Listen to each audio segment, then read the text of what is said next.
आज हम आपको कहानी पढ़ाएंगे बलिदान, जिसको लिखा है मुंशी प्रेमचंद जी ने। ये बलिदान कहानी के विषय में मैं आपको बता देती हूँ। बलिदान कहानी जीवन के सामाजिक मूल्यों के महत्व के बारे में बताती है।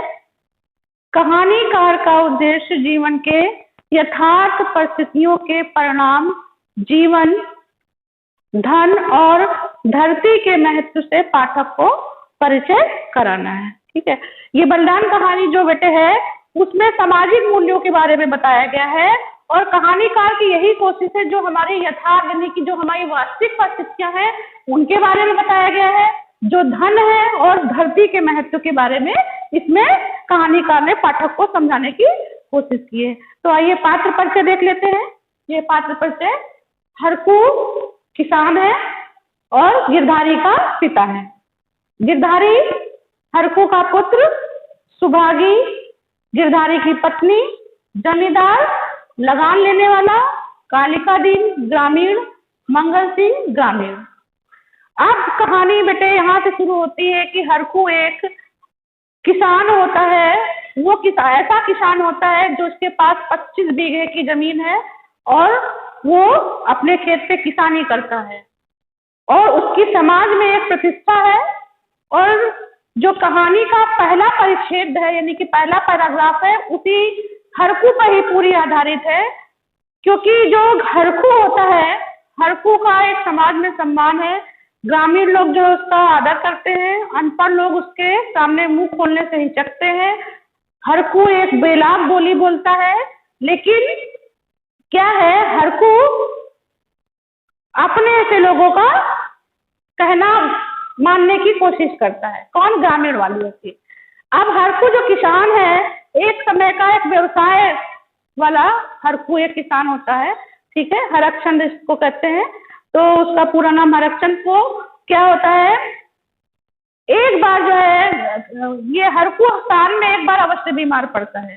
कुआर के महीने में उसको अक्सर जो है मलेरिया का बुखार आ जाता है, लेकिन मलेरिया का बुखार 7 या 8 दिन में ठीक हो जाता है। लेकिन इस बार कुआर के महीने में हरकू ऐसा बीमार पड़ा, ऐसा उसने खटिया पकड़ी कि उठने का नाम ही नहीं ले पा रहा है। उसकी बीमारी बहुत ज्यादा हो गई है। एक दिन वो जब बीमार होता है तो कालिका दिन उसको देखने आते हैं, तो बताते हैं कि कुनैन की दवा लो। ठीक है, कुनैन की दवा लो। तो वो हरकू बोलता है लेते आना। फिर दूसरे बार जब ऐसे ही जब मंगल सिंह उसको देखने जाते हैं तो वो बोलते हैं हाँ, वो भी बताते हैं कि कुनैन की दवा ले लो।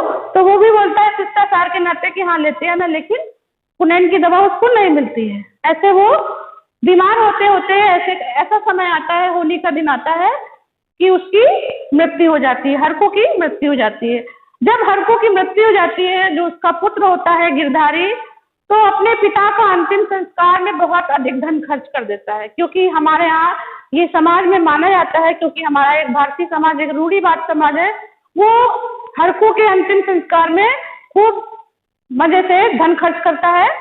और इसके बाद जब गिरधारी खेतों पर किसानी करने जाता है, गिरधारी जो उसका हरकू का पुत्र है, तो हरकू किसानी करने लगता है। गिरधारी किसानी करने लगता है। किसानी पे जो गिरधारी जो है हरकू के अंतिम संस्कार में बहुत सारा धन खर्च कर देता है, जिससे उसको क्या होती है, धन की कमी हो जाती है। इसके बाद जो है जब किसान करने लगता है तो गिरधारी के पास जो है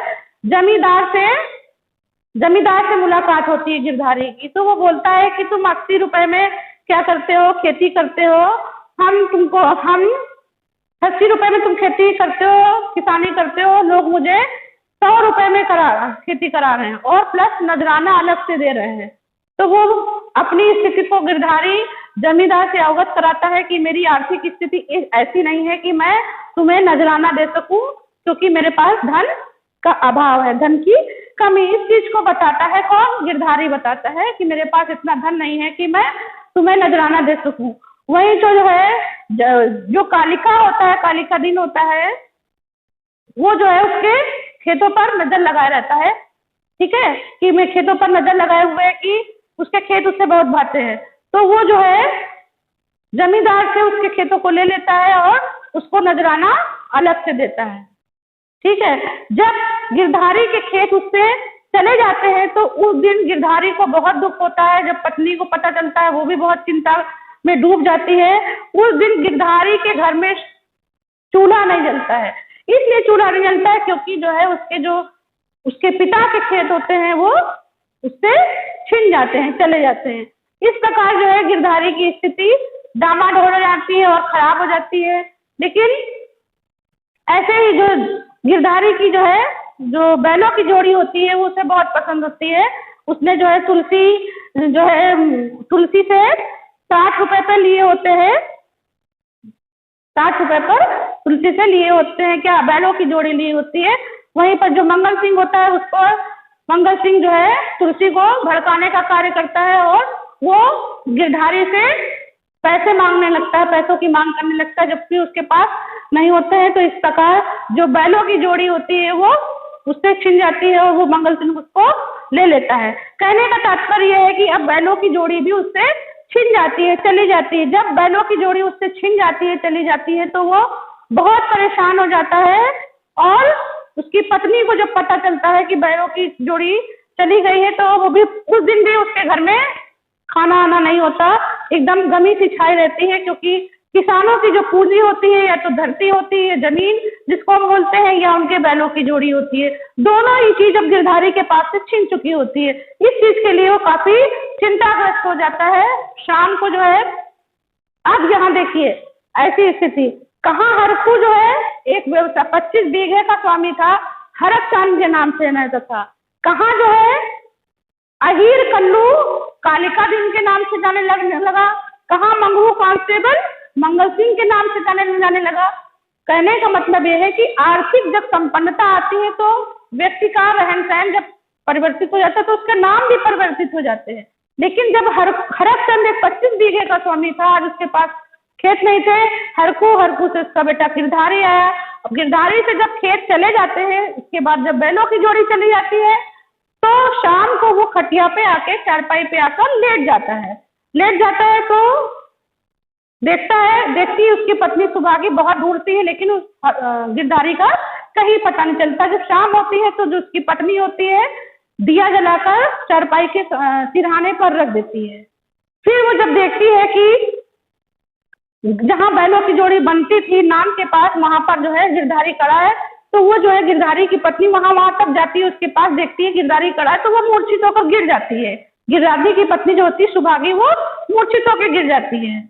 फिर जो है जो गिरधारी होता है वो मंगल सिंह के जब खेतों पे जाता है तो देखता है, मंगल सिंह जो खेत ले लेते हैं तो वो देखता है कि जो है खेतों पर जो है गिरधारी खड़ा हुआ है, तो उसके पसीने छूट जाते हैं, किसके? गिरधारी के, और वो उसके पीछे पे जाता है और गिरधारी के जो है कुएं में जाकर कूद जाता है, जिससे उसकी मृत्यु हो जाती है। तो वो अपने खेतों पे आकर रहने लगा था, मरने के बावजूद भी गिरधारी अपने खेतों पर, अपने घर पर आकर रहने लगा था। इससे जो है कालिका दिन जो उससे खेत लेता है तो ऐसे बिना पैसे लिए उसको छोड़ देता है। आपकी किताब में कहानी में आया कि इस्तीफा दे देता है। इस्तीफा देने का मतलब ये है कि उस खेतों को वो छोड़ देता है, जिस खेतों को जो है वो नजराना देकर 100 रुपए कर देकर वो ले रहा था जमींदार से, उस खेतों को वो छोड़ देता है, जबकि वो खेत उसको मंगल सिंह को बहुत पसंद होते हैं। इस प्रकार जब जो गिरधारी की जो पत्नी होती है तो उसकी दशा और भी जो आर्थिक स्थिति होती है वो भी काफी बिखरी सी हो जाती है, टूटी सी हो जाती है। घर के अब जो आर्थिक ढांचा होता है बिल्कुल टूट सा जाता है। उसी समय जो गिरधारी का पुत्र होता है वो 20 रुपए मजदूरी पर दैनिक कार्य करने लगता है। कहाँ?